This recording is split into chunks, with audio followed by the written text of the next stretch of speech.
All right, hello, this is wmpyr. This video is for my buddy Michael Smith. Hey, bro, I'm sorry I haven't been in contact recently, been pretty busy. I hope you are doing well. And, it's been a while since I have done a comic book, or should I say graphic novel review. This one is called The Zero Killer. And it was 2010 Dark Horse Comics, all right? And the first time that I encountered this was a small publication on Free Comic Book Day. So it was just a sampler, and I read it, and I really, really liked it. And I was like, oh man, I can't wait for this to come out. And that is actually included in here in the very back. They put it in here. Let's see. The following story first appeared in Dark Horse's Free Comic Book Day 2007, offering a preview of our creative team and Zero's world. So this story takes place before the events in Zero Killer #1. And yeah, there you go.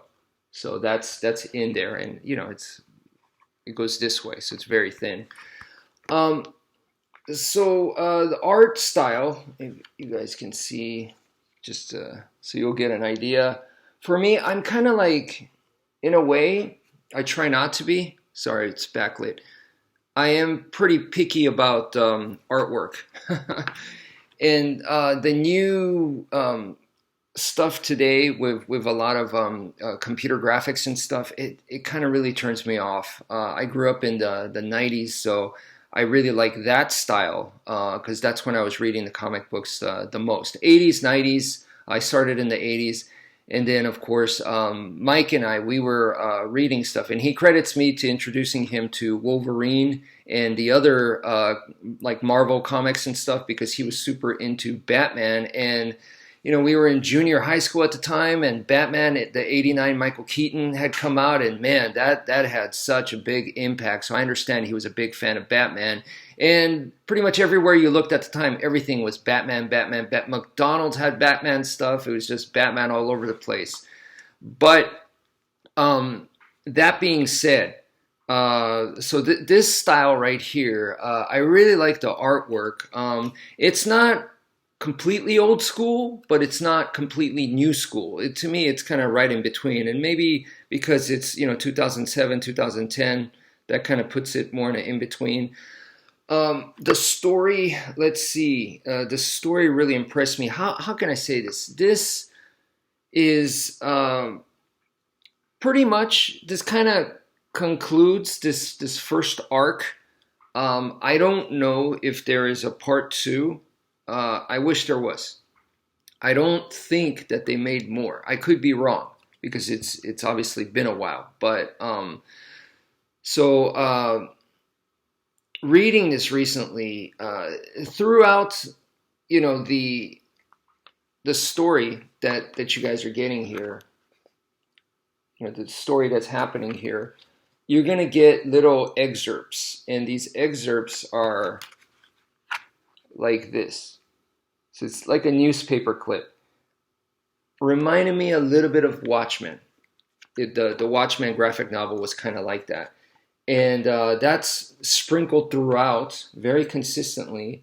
And then on top of that, there is a whole, in the back here, you can see Zero Killer timeline happening right there. And they basically go into like the world history, and they change it. So this is another dimension. It is very, how do you call it, realistic. So there's no superheroes or mutant powers or anything like that. But it is an alternate universe, and it goes into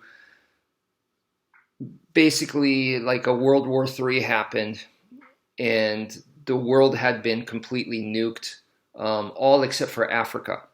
So Africa became kind of like this legendary promised land. And we don't see it, but it's just kind of like a folktale. So they even go into like the people that survived, like in Manhattan, New York and all that. These people are being harvested and experimented on by this new government.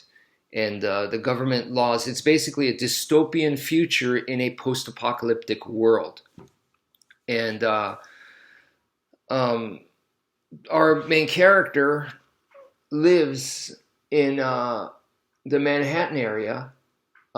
Actually, maybe a little bit outside Manhattan area, because when you go into Manhattan, I think that's when the gangs become more fierce. So to put it very simply, think Escape from New York, right? So it's very much like that. In Escape from New York, John Carpenter put in some very strong political views and stuff in there, and it's fascinating stuff. And then he was able to express more of that, I believe, and more directly so in the movie They Live. But in Escape from New York, you could just watch that and enjoy it as just like a awesome action flick, and not really, pay attention to all the politics stuff that's going on in there. It's almost, well, I mean, Snake Plissken is a like an anti-hero, and he is an anti-hero, and it's almost has like an anti-America message, but it's not anti-America, if you ask me, and I'm sure John Carpenter as well. It's an anti what America turned into. With this greedy corporate running and corrupt governments and that kind of stuff. And Zero Killer definitely goes into that.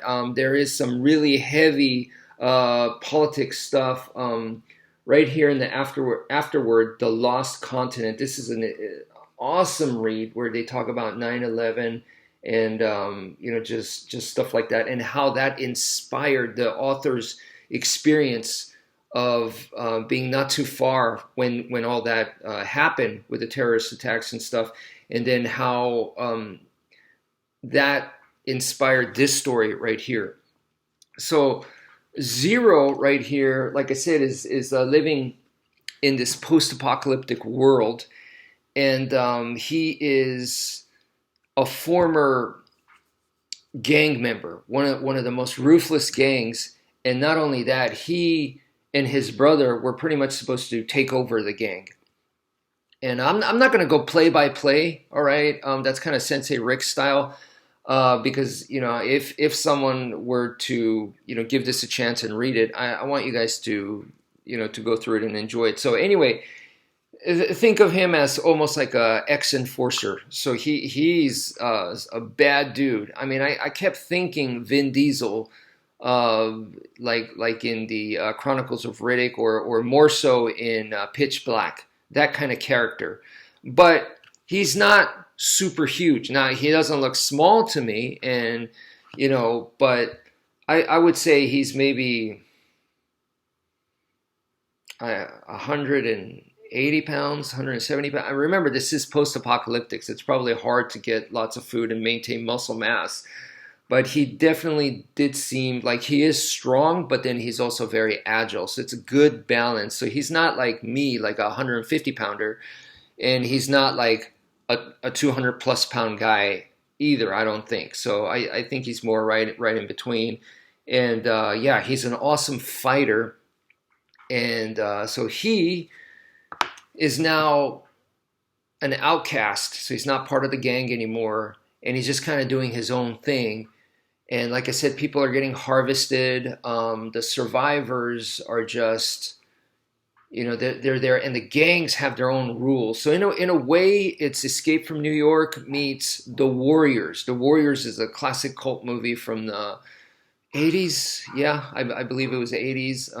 Warriors, come out to play. That movie right there. That's an awesome movie. And both of those, of course, New York, Manhattan. And yeah, so the gang factions, they follow codes, and it's all very interesting to read up on that, like how not to cross them, and how vicious they are, and what they do to survive and all that. So Zero's just hanging out there, and he has a secret agenda. So in a way, it's kind of like Yojimbo, Kurosawa's film, Yojimbo. He's like a masterless samurai, a masterless Jedi knight, in a way, where he's just kind of rogue and freelance.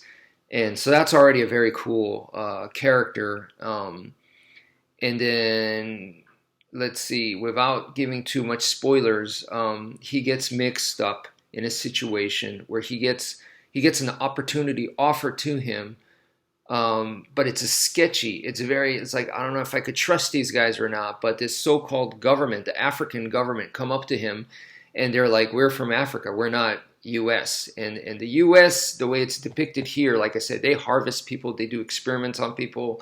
It's all military. They are almost like Men in Black that just come in and do whatever they want, kind of thing. But these guys say they're not U.S. They're African government, and they tell Zero, if you retrieve a briefcase for us, mysterious briefcase where we don't know what's in there, we will basically grant you access. We'll take you to Africa.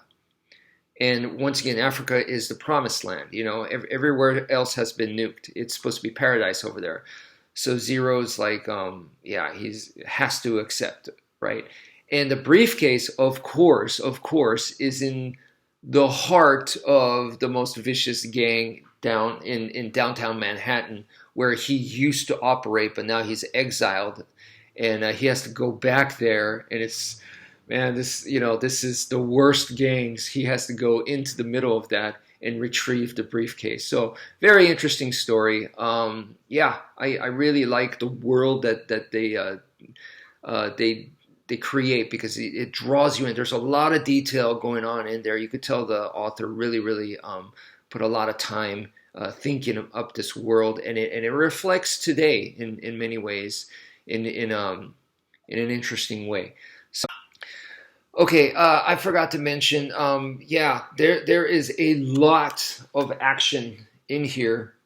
Yeah, you guys can see there's a lot of combat and stuff, and you know, watching him take out like three guys that are armed. I mean, it's possible. Coming from a self-defense background, that's where I go, oh, okay, I'm just going to suspend, disbelief and have fun with it, just go with it, right? But then there's other parts where a group of kids attack him, and he gets captured completely. And as you can see right here, he gets a group of, sorry about the backlight, kids capture him, and I thought that was great. To me, that's very realistic. And there's also like I said, the gangs have this code of honor, so they could do one-on-one battles, and of course involves knives and stuff. And yeah, so he has a what is here to be a Gurkha knife. Yeah, generally speaking, the Gurkhas are pretty hefty, but you never know. There's a million different designs out there, so the author may have found one that was very sleek like this, but this is not the typical Gurkha. Although the shape to me it's yeah, that's a Gurkha knife, but yeah, this is very slender compared to your standard Gurkha. And but yeah, no, I like the all the blades and the knife combat and improvised weapons in here. Like you see some dudes with chains and stuff like that, and it's also not just go in there and combat, because he's outnumbered, and it's more realistic. He has to go in there covertly, and I really like that. And if he gets captured, these are some scary people. Some of these gangs are cannibals, so and they like to torture you to death before they eat you and stuff. So very scary stuff, and a very exciting read. So that's it for now. Thank you for viewing, and take care, folks.